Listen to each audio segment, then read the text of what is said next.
Picture this. It is 30,000 years ago, somewhere in what is now southern Europe.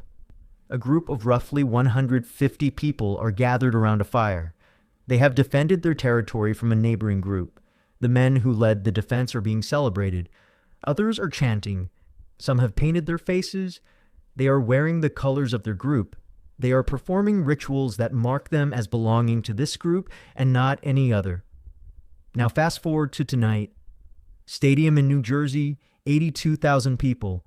Face paint, chanting, colors, rituals. The celebration of the men who led the victory. Nothing has changed. Not one thing. The 2026 FIFA World Cup is the most watched event happening on Earth right now. 5 billion people, 48 teams, hosted across the United States, Canada, and Mexico for the first time in history. The stadiums are bigger than any building that existed 500 years ago. The screens inside them show images clearer than anything the human eye could produce on its own. And yet, if you took one of those 150 people from 30,000 years ago and dropped them into the MetLife Stadium tonight, into the middle of 82,000 screaming Argentina fans, they would understand what they were watching. Not the offside rule, not the VAR decision, not the goalkeeper's sweeping distribution. The thing underneath all of that, the thing they would recognize the way you recognize your own name. The World Cup triggers tribalism. That word gets used a lot and deserves more respect than it usually gets. Tribalism is not a flaw in the way humans think. It is the operating system. For almost the entire span of human existence, your survival depended on the group you belonged to. Not the country, not the continent, the specific 150 people around you. Those people fed you when you could not feed yourself, defended you when you were sick, shared the cold with you, mourned with you when someone died. The bond between members of a group was not a nice feeling. It was the difference between making it through winter and not. So the part of you that lights up when your national team scores, that is not enthusiasm. That is 30,000 years of survival wiring doing what it was designed to do. It just happens to be pointed at 11 people in blue shirts now instead of the group that kept you alive in a cave. Now look at face paint. At this World Cup, you will see tens of thousands of people who spent time this morning painting their faces in national colors. Argentines in blue and white, Brazilians in green and yellow, Moroccans in red and green. A hunter-gatherer watching this would not find it strange, because they did it too. Ochre and charcoal, specific patterns that said to every person you encountered, I belong to this group. I am not your enemy. Or, alternatively, I am. The paint was not decoration. It was communication. A signal fast enough to be read in a fraction of a second from across a clearing. What the ancient person painted on their face at 30,000 BC said what the Argentina jersey says today, I am one of us, which means you are one of them. And chanting. The sound inside a World Cup stadium is one of the strangest experiences a human being can have. 80,000 voices producing the same sounds at the same time. The chest physically vibrates. Your ears cannot separate the individual voices. It becomes a single sound made by a single enormous organism. Researchers who study group behavior call this collective effervescence, the sense of losing yourself into something larger. It feels good, not emotionally good. Your body releases the same compounds during synchronized group chanting that it releases during physical exercise and laughter. The ancient version of this was the same sound, different words, same chest vibration, same loss of self into something larger. Your ancestors chanted before hunts, before conflicts, after victories, not because a coach told them to, because a group of humans moving and vocalizing together creates a bond that nothing else produces as fast. The chant in the stadium tonight is doing what it did around a fire before agriculture existed, making strangers into family. Fast. I want to stay on this for a second because I think it is one of the stranger things about being human.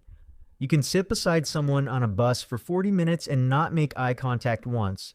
Then your country scores in stoppage time, and you will hug that person so hard you lift them off the ground. And mean it. The same people who would never speak to each other on an ordinary Monday become family for 90 minutes. That speed, the speed at which shared identity creates genuine bond, is one of the things that made human groups so hard to compete with. We could form coalitions faster than any other animal. We still can. The World Cup is the biggest arena we have found to demonstrate it. Now the grief. This is the one that catches people off guard. When your country is eliminated from the World Cup, on penalties, in the quarterfinals, after extra time, the feeling that follows is not disappointment, the kind that sits in your chest for days. Researchers at the University of Cologne studied fan reactions to Germany's 2018 group stage elimination. The cortisol levels in the fans who watched Germany lose were comparable to levels measured in people who had experienced a personal loss. Because for most of human existence, the group around you was not a sports team. It was your survival unit. When that group failed, when the hunt went wrong, when the conflict was lost, real consequences followed. Real hunger, real danger, real death. The feeling you have when your team loses a penalty shootout is your nervous system running the same program it ran when something terrible happened. It just has nowhere more serious to go, so it lands on football. And it feels serious because the program running it is serious. The flags are worth thinking about.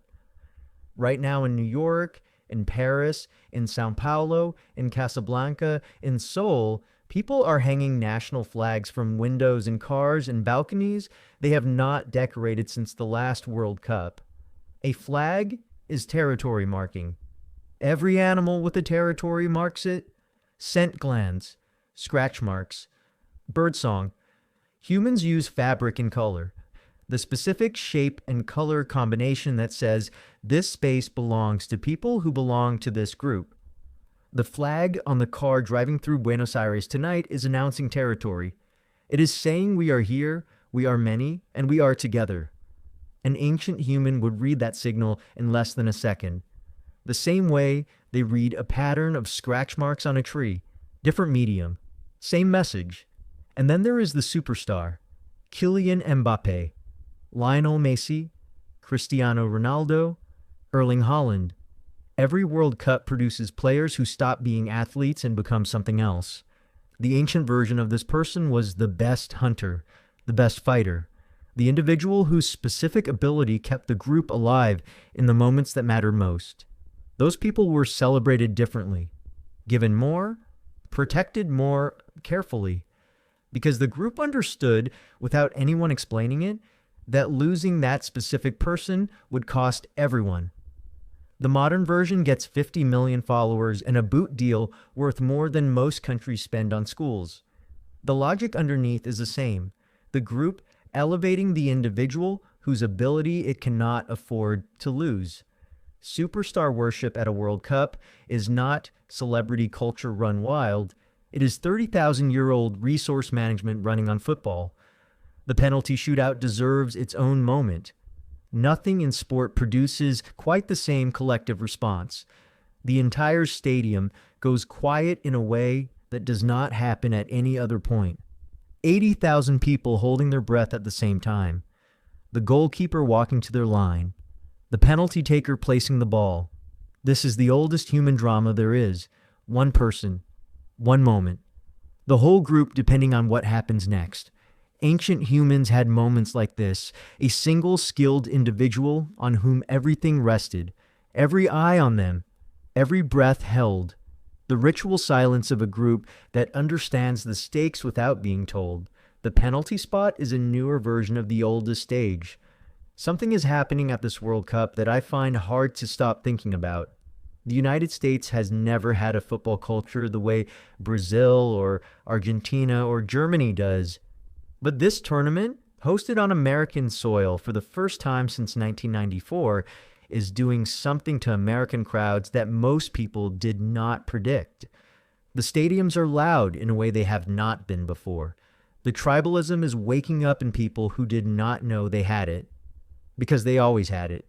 Everyone always has it. It needed the right trigger, the right moment, the right 80,000 people around them, all feeling the same thing at the same time.